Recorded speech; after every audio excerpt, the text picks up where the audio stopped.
En esta pieza lo que yo les quiero mostrar es justamente algo de lo que ya hemos hablado, no se me queden por allá tan lejos, algo de lo que ya hemos hablado en este semestre, y es la hipertrofia concéntrica, que es característica de la cardiopatía hipertensiva. Entonces, la primera pieza macro que vamos a ver ahora es justamente una cardiopatía hipertensiva, la estamos viendo por acá. Acá tenemos otro aspecto de esa cardiopatía hipertensiva. Bien. Entonces, Andrea, ayúdame. Cardiopatía hipertensiva, macroscopía, ¿qué sabes? Macro, hay hipertrofia del ventrículo. ¿De los ventrículos? Del ventrículo. Del ventrículo izquierdo. Laura, y particularmente, ¿cómo es esa hipertrofia? Pues es concéntrica. Es concéntrica. Entonces partimos de la base que tenemos una hipertrofia concéntrica de la pared ventricular izquierda. ¿Sí? Muy bien. Elizabeth, eso quiere decir entonces que, ¿cómo será el corazón como un todo? Vamos a tener más porción de ventrículo izquierdo y el ventrículo derecho se va a empezar a comprimir. Bueno, pero si tú miras el corazón desde afuera, ¿cómo lo ves? Mucho más abultado en la parte de arriba.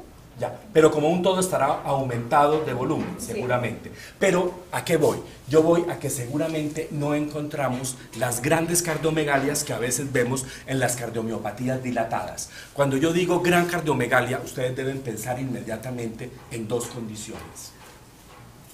¿Qué son cuáles, Pablo? Chagas, lo vamos a ver. Probablemente una de las mayores cardiomegalias que podemos nosotros observar es el Chagas. Y hay una segunda. Se la voy a dar tal vez casi en la última clase. ¿Usted sabe? Empieza por ese. Sífilis. En la sífilis terciaria justamente encontramos grandes corazones bovinos, corazones de hasta 1500. Sí. Esa pieza se la muestro como un tesoro después y nadie la toca. De verdad, es la pieza más característica que ustedes se puedan imaginar que tenemos de cardiopatía sifilítica. Muy bien. Y en esta justamente uno ve un corazón no tan grande, porque es que justamente la hipertrofia ha sido concéntrica. Lo que a uno no le cuadra es que estos corazones son muy, muy pesados. A diferencia muchas veces de esos grandes corazones con cardiomiopatías dilatadas, que uno algunas veces los ve grandes, pero no están tan pesados como puede estar un corazón con cardiopatía hipertensiva. Primera característica, hipertrofia concéntrica muy importante de la pared ventricular izquierda. Viviana, ¿qué más necesitarías para decir cardiopatía hipertensiva? Con ese dato, ese me da el 80% del diagnóstico, pero yo quiero que me digas más cosas. Los papilares y la pared también. También, pero bueno, todo eso hace parte de la hipertrofia, digámoslo de alguna forma. Quiero otros datos diferentes, María de Fe.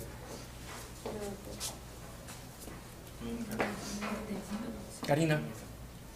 Bueno, alguien lo dijo, tú dijiste el antecedente, pero yo no lo tengo siempre. Tú me dijiste el antecedente de la hipertensión, o eso fue lo que...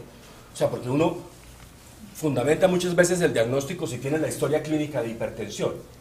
No siempre la tiene. Entonces, si uno no la tiene, uno podría echar mano de otros órganos. Todavía me falta corazón, pero ya que se metieron con otros órganos, Silvia, ¿qué otras cosas, a dónde te irías a buscar tú hallazgos morfológicos muy característicos que te permitan concluir que eso que estás viendo en el corazón sí es hipertensivo? El riñón. Ese es el órgano al que tenemos que ir, Juan José. ¿Qué va a buscar en el riñón? David. Juan Diego. Joel. ¿Quién sabe? Más fácil. Uno podría buscar de pronto cambios morfológicos que lo hagan ver como granuloso y... Sí, pero entonces, ¿dónde está la esencia? ¿En qué parte de...? En las arteriolas. Entonces vamos a buscar cambios en las arteriolas, que pueden ser arterioloesclerosis hialina o arterioloesclerosis hiperplásica. La arterioloesclerosis hialina, Pedro, ¿cómo está? Cuando usted encuentra un paciente con arterioloesclerosis hialina en el riñón, ¿qué posibilidades tiene ese paciente? O sea, ¿qué diagnósticos podrían ser los que él tenga? Piénselo, no me diga que no de una. Son tres condiciones. Una de la que estamos hablando, pero más importante que esa, hay otra. Arterioloesclerosis hialina. Lo más probable es que el paciente tenga que empieza con D de dedo. Diabetes mellitus. O es un diabético, o es un hipertenso, o simplemente es viejo. Esas son las tres condiciones en las que vemos arteriolosclerosis hialina. Más importante que la arteriolosclerosis hialina, ahora sí, venimos a la arteriolosclerosis hiperplásica. Las paredes de los vasos están como catáfilas de cebolla, por eso se llama hiperplásica. Y adicionalmente hay arteriolitis necrotizante. ¿Qué tipo de necrosis será esa? Fibrinoide. Muy bien. Entonces, tenemos esas dos posibilidades. Cuando yo veo arteriolosclerosis hiperplásica, sin temor a equivocarme, yo digo, ese paciente es diabetes, es hipertenso. Si yo esa arteriolosclerosis hiperplásica la veo también en arteriolas del vaso, con B larga y Z, eso también es de hipertensión arterial. Muy bien. Ahora repasemos un poquito la macroscopía de esas dos lesiones, ya que las estamos mencionando. De un lado tengo la arteriolosclerosis hialina, del otro lado tengo la arteriolosclerosis hiperplásica. Viviana, ayúdame. ¿Cómo se verán macro? Sí. En macro de riñón hay algo que es característico. Con la excepción de los tumores, siempre la macro de riñón yo la debo hacer comparando riñones. Entonces, empecemos con la hialina. ¿Se disminuye volumen? Sí, no tan acentuado. Bajémonos por ahí a 110, 120 de peso. Simétrico es clave. En las dos patologías, el denominador común, ambas son simétricas. Bien, ahora, la superficie externa en la hialina es granular, pero es un granito fino. Casi que yo la tengo que poner hacia el trasluz y yo le veo que es granularcito. Muy bien. Ahora me voy a la arteriolosclerosis hiperplásica. Mucho más disminuido, sigue siendo simétrico, son riñoncitos pequeñitos, la superficie es granular, pero ese grano es más gruesito y a eso le falta el sello macro. ¿Será la presencia de qué? Que tiene que ver con un animalito que pica. Algo así como una especie de petequias o puntos. Sí, son una especie, no. Sobre eso que acabamos de decir, pónganlo lleno de petequias. ¿Ya? ¿Y esas petequias se llaman qué? No, picada de pulga. Algo así. Sí, es picadura de pulga. Algunos dicen picadura de pulga. Se oye más bonito, moteado de pulga. Ok. Ya, les quedó lista la macroscopía y ya pudieron decir, oiga, sí, ese riñón de ese paciente cuadra con que esto es una cardiopatía hipertensiva. Muy bien. Ya que estás apuntando ahí, Laura, esta es tarea para todos, pero que quede ahí la evidencia. Hay 4 condiciones renales que dan moteado de pulga. Esta es una. Hay otras 3. ¿Alguien me dice otra? Al otro grupo le ofrecí un 5 al que dijera en un quiz. Les hago aquí válida la propuesta. ¿Señor? No. No. Cerramos. Hacen la tarea. 3 condiciones adicionales en las que se vea moteado de pulga. Claro, aquí la diferencia en qué consiste, en que seguramente en esas la superficie no será granular. ¿Sí? Entonces, ¿cuál es la coincidencia? El moteado de pulga, únicamente.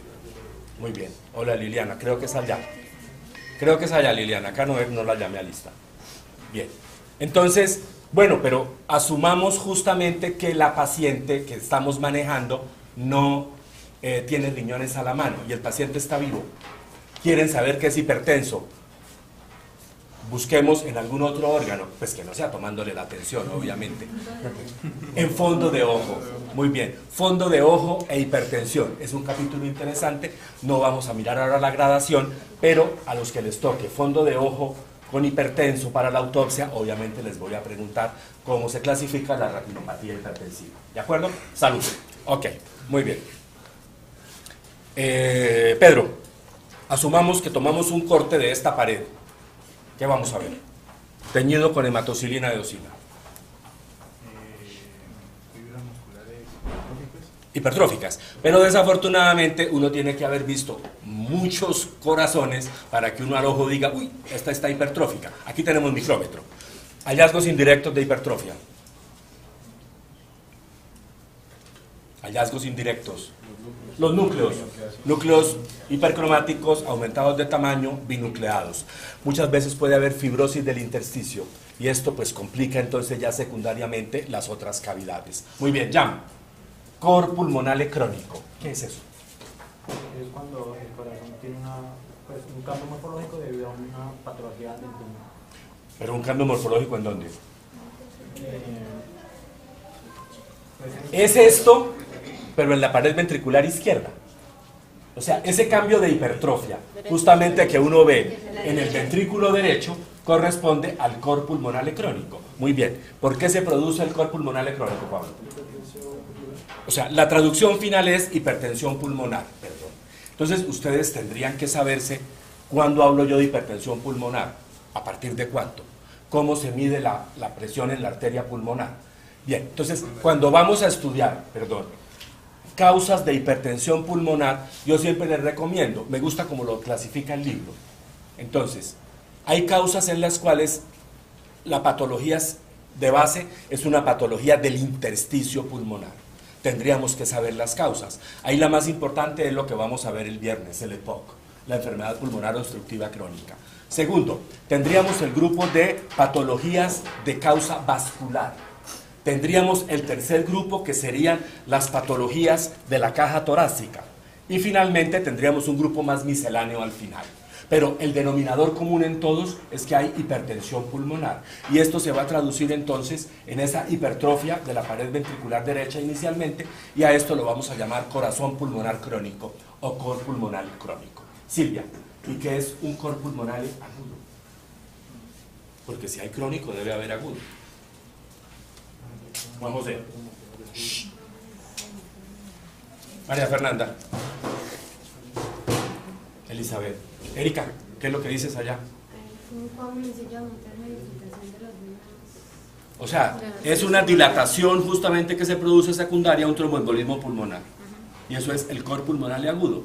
Que si ustedes se ponen a leer el libro, para que uno haga ese diagnóstico macro, ¿tuvieron la precaución de mirar eso? Que dice que cambia un poquito la curva del corazón. Tiene usted que haber visto muchos corazón derechos para que usted defina que sí hay como una curvita un poquito distinto, ¿no? Eso ya es hilando muy fino. Y seguramente el paciente fallece y no alcanzan a ver cambios más que los morfológicos macroscópicos del gran trombo o del gran tromboémbolo. Muy bien. Entonces, manejamos este primer pieza macroscópica en la que nuestro diagnóstico va a ser cardiopatía hipertensiva, pero todavía Viviana no me ha dicho qué nos hace falta en los elementos del corazón, porque con su merced arrancamos. ¿Qué nos hace falta? ¿Qué nos hace falta? O sea, nos hace falta un negativo importantísimo. Que no haya nada en las válvulas, que no haya nada en ningún otro lado, para que yo pueda decir exactamente que esto es una cardiopatía hipertensiva. ¿Estamos? Muy bien. Nos vamos ahora al terreno de los tumores del corazón. En el corazón pueden haber metástasis y pueden haber tumores primarios. ¿Quiénes serán más frecuentes? Las metástasis. Y obviamente, ¿a dónde esperan ustedes que lleguen las metástasis al corazón con más frecuencia? ¿A qué parte del corazón? ¿A qué parte del corazón? ¿A qué parte del corazón? ¿A qué parte del corazón que empieza por P de papá? Al pericardio. La mayoría de las veces la metástasis al corazón es pericárdica. Bien. La minoría de las veces es intramiocárdica. Yo he visto unos 2 melanomas con metástasis dentro del miocardio. Y nunca he visto, la verdad, yo personalmente, una metástasis a endocardio. En los libros hay fotos. Muy bien. Tumores primarios. Mientras no se demuestre lo contrario, por favor, David y Jonathan no van a contestar. Mientras no se demuestre lo contrario, de aquí hasta que fenezcan y les digan tumor de corazón primario, ¿igual a qué? Esto es un diagnóstico de bola a bola, Pedro. Tumor primario cardíaco, ¿igual a qué? Ese es el segundo. El rhabdomioma es el segundo. El primero empieza por M de mamá. Se llama así porque macroscópicamente es blandito y es reminiscente de gelatina de Wharton. Mixoma. Muy bien, Laura. Ok. Entonces, Mientras no se demuestre lo contrario, un tumor primario del corazón es un mixoma. ¿Suena benigno o maligno?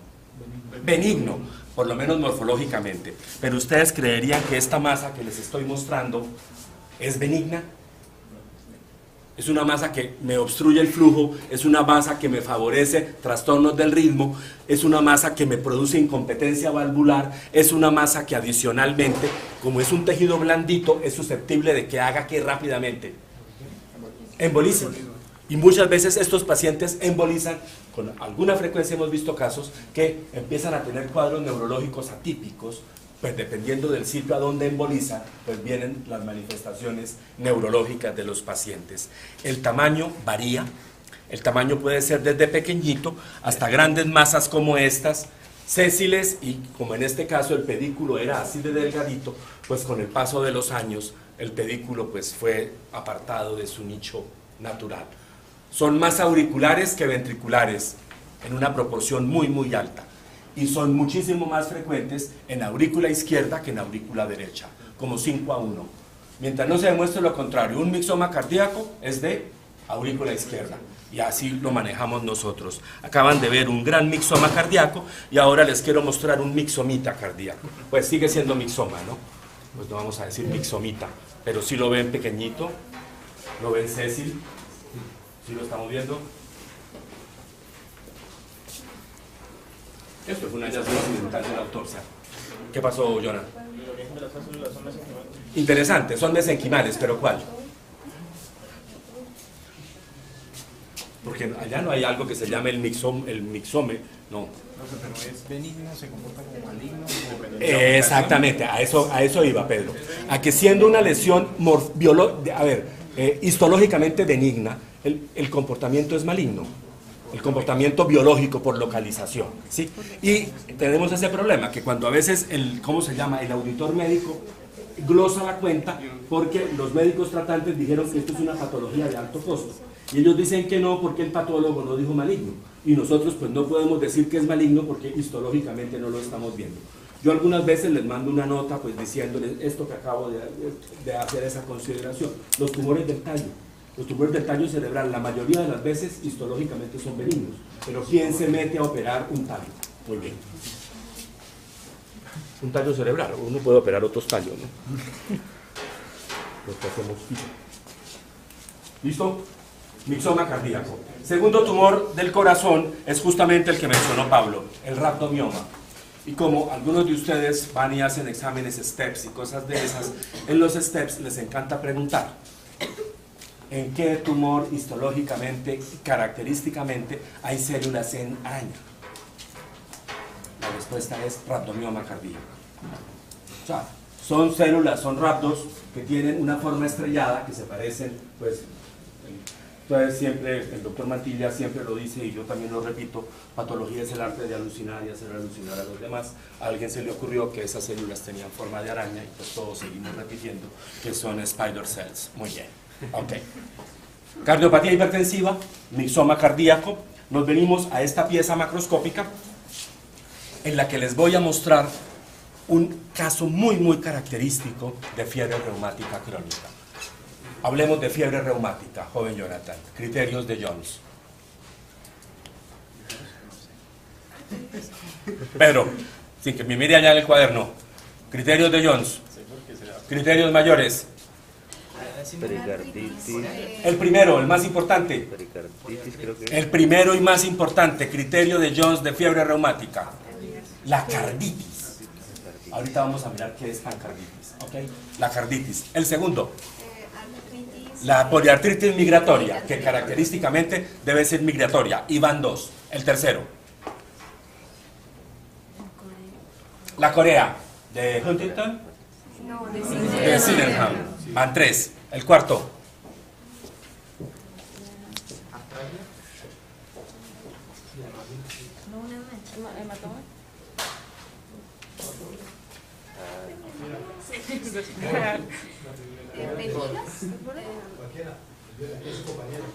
¿Se cayó?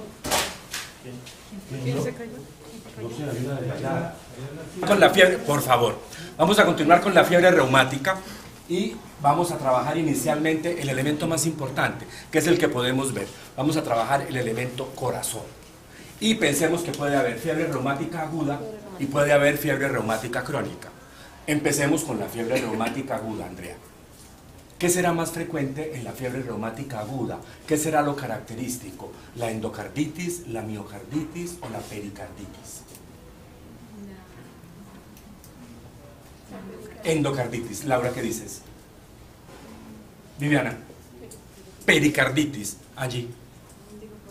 Pericarditis. Silvia. Endo. María. Peri. Karina. Elizabeth. Pericarditis. Erika. Pericarditis. ¿Alguien tiene una respuesta distinta, Pedro? Endo. Muy bien. Entonces, eso ya no diga. Ah, mejor.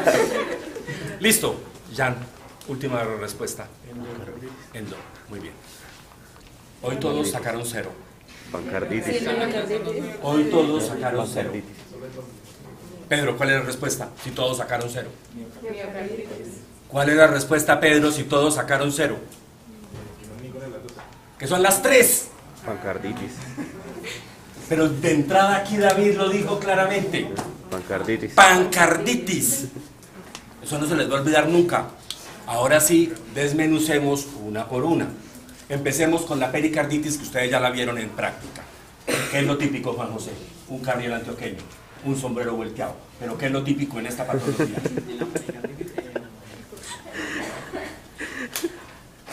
En la pericarditis, Pedro, sin que me copie allá. Pero vean, pero ha buscado allá de todo y no ha contestado nada. Sí estará en la hoja que es. Un compañero mío hizo esa, ¿no? Arrancó la hoja. Ustedes no les dieron cívica en el colegio, supongo.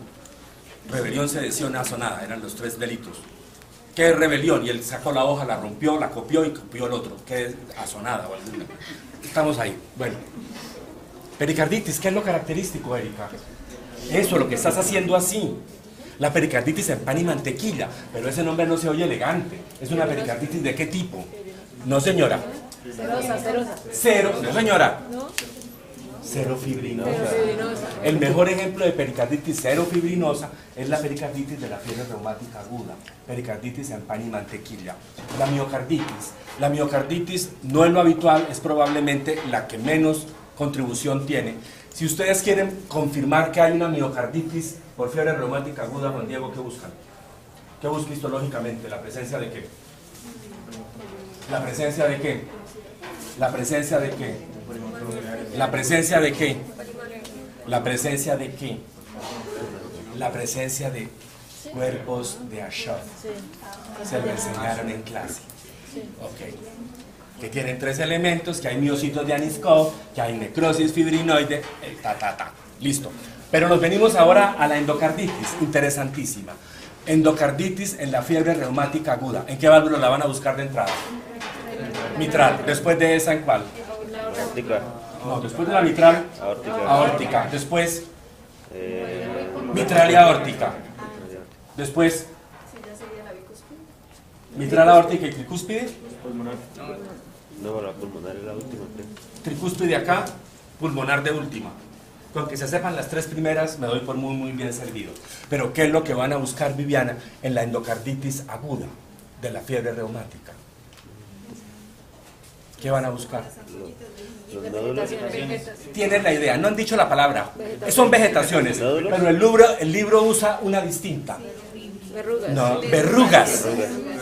Van a buscar unas pequeñas verrugas que no son otras cosas que extrusiones de fibrina de 1 a 2 milímetros. ¿Y en qué parte de la válvula la va a buscar, Elizabeth? En el cierre. En el borde de cierre. Todos compramos borde de cierre, pero me gustaría que me diga cuál es el borde de cierre.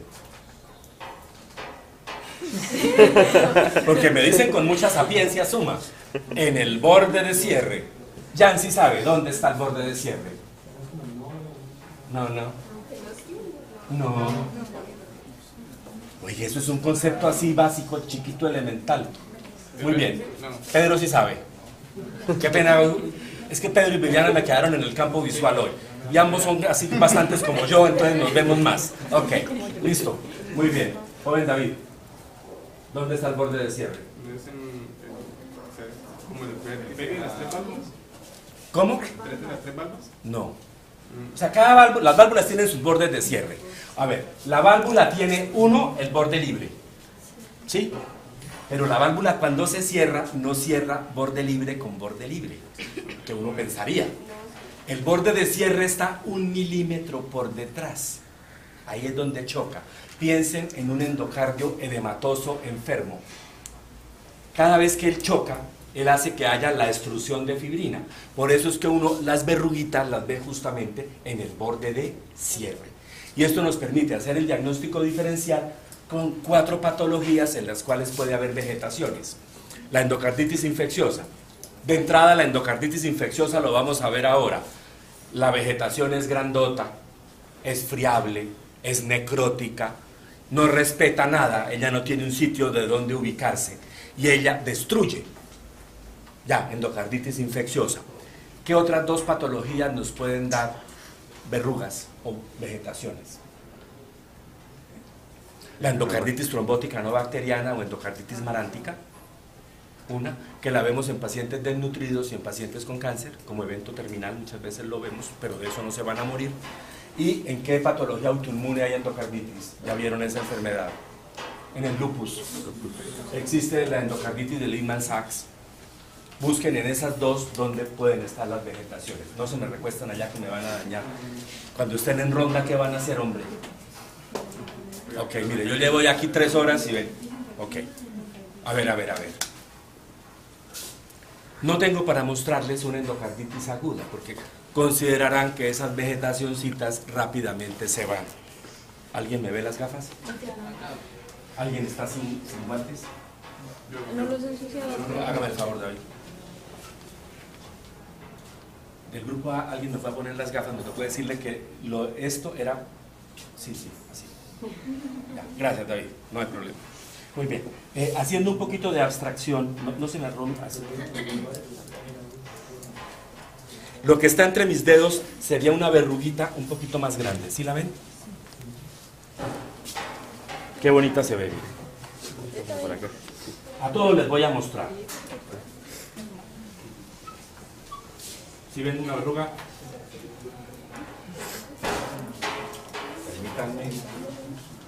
Permítanme por acá. Miren qué interesante.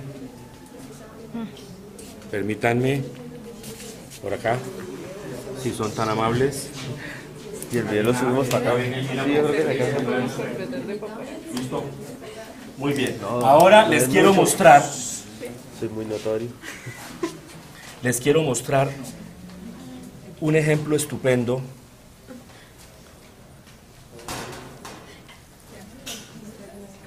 de fiebre reumática crónica.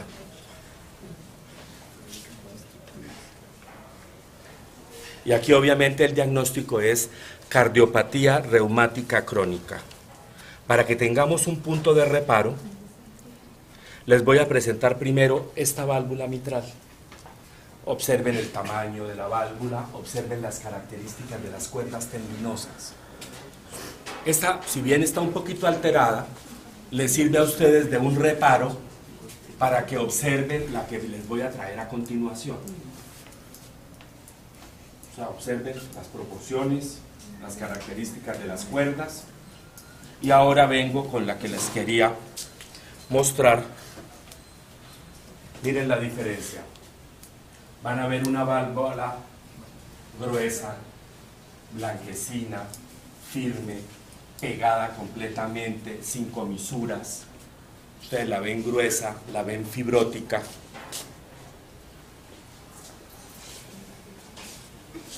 Adicionalmente, ahora que termine de pasar, me devuelvo y quiero que miren las cuerdas tendinosas. Primero miraron la válvula. Ahora a continuación lo que quiero es que miren las cuerdas tendinosas. Miren que todos han tenido que agacharse a mirar debajo para ver qué es lo que hay. Muy bien. ¿Cómo se ven las cuerdas tendinosas, Laura?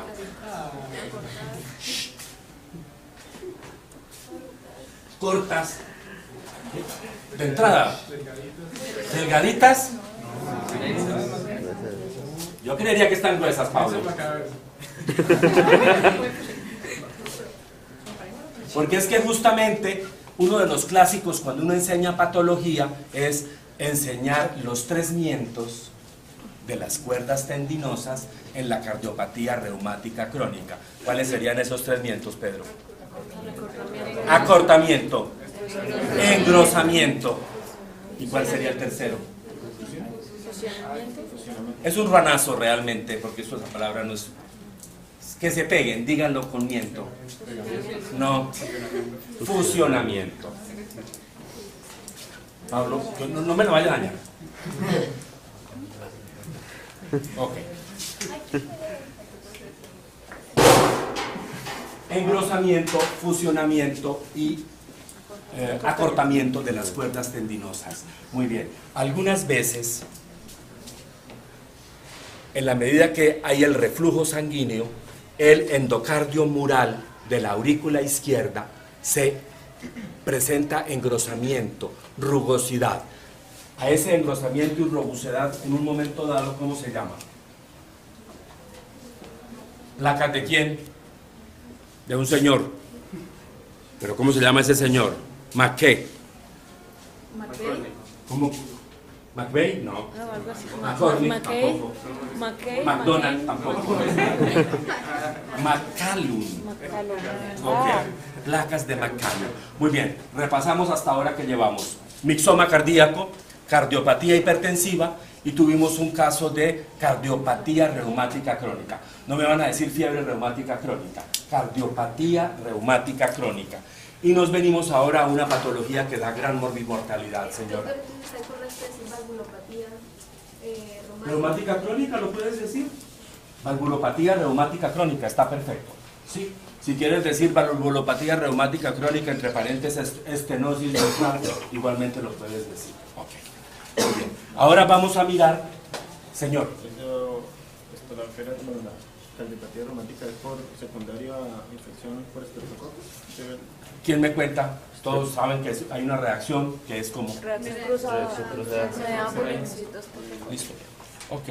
Bien, ahora vamos a mirar una de las patologías más agresivas que en un momento dado puede haber en el corazón. Esto es una patología que no es fácil de diagnosticar, es una patología que puede matar, es una patología que pues, la vamos a llamar endocarditis infecciosa, aguda, es una patología generalmente de etiología bacteriana, es una patología que la podemos ver sobre válvulas normales o sobre válvulas deformadas previamente, como esta que tenemos aquí en la cardiopatía reumática. Los patógenos son distintos, a veces son muy virulentos, otras veces tienen más baja virulencia. Los textos, por favor, en silencio, faltan 10 minutos, niños. ¿Cómo les iba a decir? Me hicieron perder la inspiración. Nosotros, los libros les van a manejar la endocarditis infecciosa como aguda o subaguda. Para efectos teóricos, apréndanselo. Para efectos prácticos, lo que yo les voy a mostrar es endocarditis infecciosas agudas. ¿De acuerdo? Muy bien. Entonces, voy a mostrar ahora lo rojo grande, que ustedes están viendo de lejos, corresponde a la vegetación. Ya se las voy a acercar, pero la quiero mostrar desde lejos. Ustedes van a ver una lesión friable, destructiva, que está ahora, por favor, en silencio, entre mis dedos. Pareciera casi como un coágulo, ¿cierto? Pero está perfectamente adherido a la válvula. Y ustedes no van a tratar de desprenderlo porque me dañan mi pieza macroscópica. Les voy a mostrar en distintos estadios evolutivos, les decía yo. Bien, voy a mostrarles una definitivamente grande que destruyó completamente la válvula, lo que está entre mis dedos.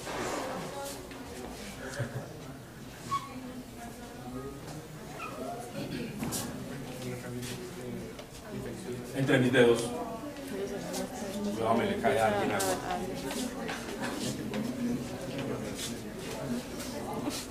Ahí quedó muy bien, listo. Gracias.